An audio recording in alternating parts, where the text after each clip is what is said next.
Halo sis and bro, korupsi seakan masih jadi kutukan yang sulit diberantas di negeri ini.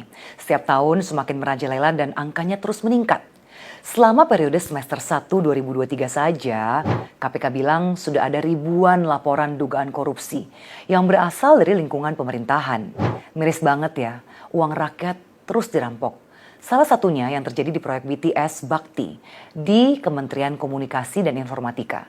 Gak main-main loh, nilainya fantastis, lebih dari 8 triliun rupiah. Tahu nggak sis and bro, kalau uang sebesar ini dialokasikan untuk anggaran biaya pendidikan, bisa biayai berapa anak ya? Sis and bro, yuk kita hitung sama-sama. Setiap tahun ada sekitar 3,7 juta orang lulusan SMA dan sederajat. Tapi hanya sekitar 1,9 juta yang terserap ke perguruan tinggi. Jadi masih ada 1,8 juta siswa penerus bangsa yang nggak bisa melanjutkan ke bangku kuliah setiap tahunnya.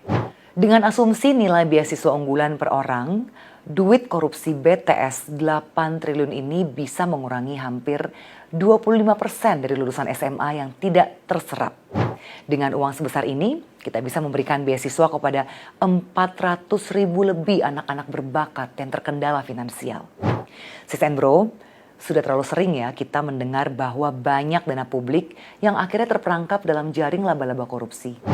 Karena itu PSI menuntut KPK segera membentuk sistem pencegahan penindakan korupsi yang efektif dan mengusut tuntas kasus-kasus korupsi termasuk kasus korupsi di BTS ini. Selain itu PSI juga mendesak DPR untuk segera mengesahkan RUU perampasan aset. Bagi PSI, RUU ini sangat penting dalam memberantas korupsi.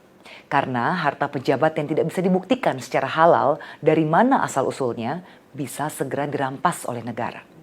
Sis and bro, sebagai partai yang punya DNA anti korupsi, PSI akan terus konsisten melawan korupsi.